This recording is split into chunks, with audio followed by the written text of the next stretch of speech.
ഇപ്പോൾ ഈ കാണുന്ന ടബുകളൊക്കെ നട്ടിട്ട് 1 മാസം 1.5 മാസമൊക്കെ ആയ ലോട്ടസിൻ്റെ ടബ്ബാണ്. ഇതിൽ എല്ലാം പൂവിട്ട് നിൽക്കുന്നുണ്ട്. അപ്പോൾ ഇത് നമ്മൾ ഹെവൻ എന്ന് പറഞ്ഞ വെറൈറ്റി. ഇത് ഒരുപാട് പൂവ് തന്നു. ഇതിൽ തന്നെ പുതിയത് റീസെൻ്റ്ലി നട്ടതുണ്ട്. ഇനിയിപ്പോൾ എടുക്കാൻ ഇതിപ്പോൾ അതുപോലെ ഒരു ഷോക്ക് ട്രീറ്റ്മെൻറ്റ് കൊടുത്ത് വെച്ചതാണ്. ഹാട്ട എന്ന് പറഞ്ഞൊരു വെറൈറ്റിയാണത്. ഇത് മൊട്ട് വരാത്ത സമയത്തൊന്ന് അങ്ങനെ ചെയ്ത് വെച്ചത്. അതാണ് ആ ലീഫൊക്കെ കരിഞ്ഞിരിക്കുന്നത്. ഇത് നമ്മളെ മയൂരിയാണ്. അതുപോലെ ആ ടബും കരിഞ്ഞിരിക്കുന്നത് കിഴങ്ങെടുത്ത് വെച്ചതാണ്. ഇവിടെ നമ്മൾ എങ്ങനെയാണെന്ന് വെച്ചാൽ ട്യൂബർ എടുത്ത് കഴിഞ്ഞിട്ട് എല്ലാവർക്കും സെയിലിൽ കഴിഞ്ഞ് ബാക്കിയുള്ള ചെറിയ ട്യൂബറുകളും റണ്ണറുകളാണ് നമ്മളെ ഗാർഡനിലേക്കായിട്ട് വെക്കുക. അവസാനമാണ് നമ്മൾ നടുക. അപ്പോൾ കസ്റ്റമേഴ്സ് നട്ട് കഴിഞ്ഞതിൻ്റെ ശേഷമാണ് ഇവിടെ ഉള്ള ഓരോ ടബും നമ്മൾ സെറ്റ് ചെയ്യണത്. അപ്പോൾ എന്നിട്ടും ഇത്രയും പൂക്കൾ നമുക്ക് കിട്ടുന്നുണ്ടെന്നുണ്ടെങ്കിൽ എല്ലാവർക്കും പൂക്കേണ്ടത് തന്നെയാണ്. ഓൾമോസ്റ്റ് അധികം ആളുകൾക്കും പൂക്കുന്നുണ്ട്. ചില ആളുകൾക്കാണ് പല ക്ലൈമറ്റ് ഇഷ്യൂസും മണ്ണിൻ്റെ പ്രശ്നം, വെള്ളത്തിൻ്റെ പ്രശ്നം എന്ന് പറഞ്ഞ് പൂക്കാത്ത വിഷയങ്ങളുണ്ടാകും. അപ്പോൾ അതിന് എന്തെങ്കിലും ഒരു കാരണമില്ലാതെ ഒരു പ്ലാന്റും പൂക്കാതിരിക്കില്ല. അപ്പോൾ അതിൻ്റെ കാരണം എന്താണെന്ന് നമ്മൾ കണ്ടുപിടിക്കുകയാണ് ഫസ്റ്റ് നമ്മൾ ചെയ്യേണ്ടത്. അപ്പോൾ നമ്മൾ ട്യൂബർ നടുമ്പോൾ ഉള്ള ശ്രദ്ധ, അതുപോലെ അതിൽ വളം ചേർക്കുമ്പോൾ ശ്രദ്ധ, അതൊക്കെയാണ് അത്രയും ഇതിൽ മെയിനായിട്ട് ശ്രദ്ധിക്കേണ്ടതുള്ളൂ. അപ്പോൾ പിന്നെ ആ കാര്യങ്ങൾ, ആ ബേസിക്കായിട്ടുള്ള കാര്യങ്ങൾ ശ്രദ്ധിച്ചു കഴിഞ്ഞാൽ തന്നെ പിന്നെ നന്നായിട്ട് വെയിലുള്ള സ്ഥലം തിരഞ്ഞെടുക്കുക. അപ്പോൾ അങ്ങനെയുള്ള ചെറിയ കാര്യങ്ങൾ ശ്രദ്ധിച്ചാൽ തന്നെ ഒക്കെ ശരിയാവും. ഇതിപ്പോൾ ഐശ്വര്യ പൂക്കാത്ത സമയത്തൊന്ന് എടുത്ത് നോക്കിയത്. അപ്പോൾ അതിൽ ട്യൂബറാണ്. അപ്പോൾ അതെടുത്ത് ട്യൂബർ അതിലിട്ട് വെച്ചതാണ്.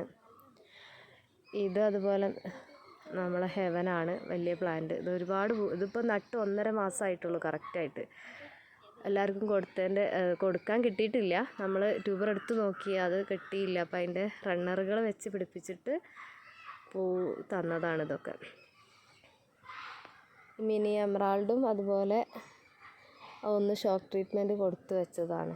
ഇതൊക്കെ സ്നോബോൾ എന്ന് പറഞ്ഞ ഈ വെറൈറ്റിയിലൊക്കെ വലിയ സ്റ്റാൻഡിങ് ലീഫൊന്നും ഇല്ലാണ്ട് തന്നെ മൊട്ട് വന്നിട്ടുണ്ട്. ഇവിടെ ഒരു മൊട്ട് ഇതാ, ഇനി ചെറുതായിട്ട് ഇതാ മൊട്ട് വരുന്നു.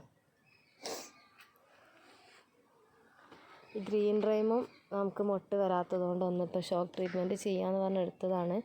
അതിൽ ട്യൂബറുണ്ട്, 2 ട്യൂബറായിട്ടുണ്ട്. അതും നമ്മൾ എടുക്കില്ല, അതിൽ തന്നെ അങ്ങനെ വെക്കുക ചെയ്യുക. കാരണം നട്ട് 1 മാസം ആവുന്നേ ഉള്ളൂ.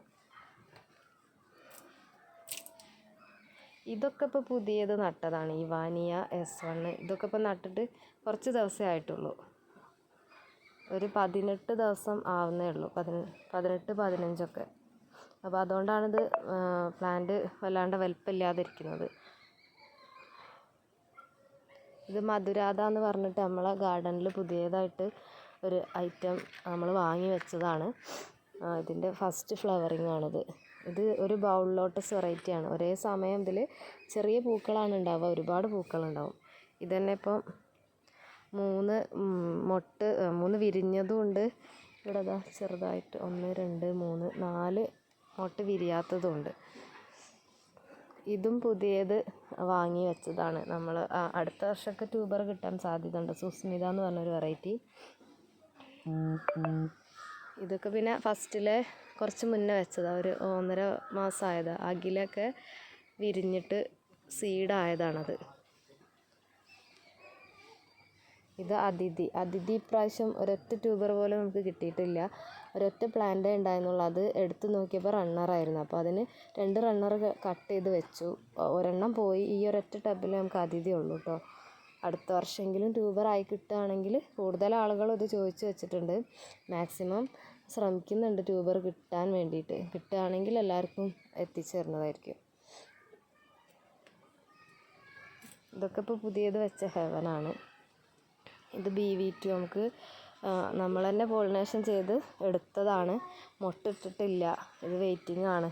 ഇതും കൂടി നല്ലൊരു വെറൈറ്റി ആയി കിട്ടുകയാണെങ്കിൽ നമ്മളെ ഗാർഡനിൽ 3ാമത്തെ പുതിയ വെറൈറ്റി ആയിരിക്കും. നമ്മൾ 2 വെറൈറ്റി ഇപ്പോൾ കണ്ടുപിടിച്ചു. ഇത് ഫസ്റ്റായിട്ട് കണ്ടുപിടിച്ച BV1 ആണ്.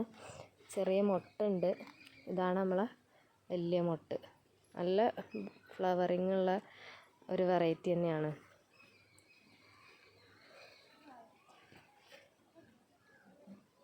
ഇതൊക്കെ R1 ആണ്. R1ഉം അതുപോലെ കുറച്ച് ട്യൂബറുകളെ ഇപ്രാവശ്യം കിട്ടിയിട്ടുണ്ടായിരുന്നുള്ളൂ.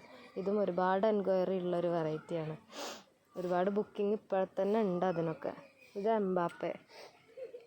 ഇത് നമ്മളെ ഗാർഡനിൽ ഏറ്റവും മുന്നിട്ട് നിൽക്കുന്ന ഒരു ഫ്ലവർ തന്നെയാണ്. ഇത് വിരിഞ്ഞൊരു 10 ദിവസമൊക്കെ നിൽക്കും. വിരിയുന്ന സമയത്ത് ഇങ്ങനെ ഈ പിങ്ക് ഷെയ്ഡ് ഉണ്ടാവുക, പിന്നെ ഇങ്ങനെ വൈറ്റിലേക്ക് വന്നൊരു ഗ്രീൻ ഷെയ്ഡ്, പിന്നെ ഫുൾ വൈറ്റ് ആവും.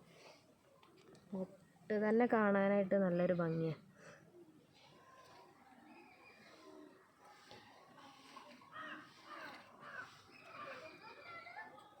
അങ്ങനെ ഇതാണ് നമ്മളെ ഗാർഡൻ്റെ ഒരു അവസ്ഥ.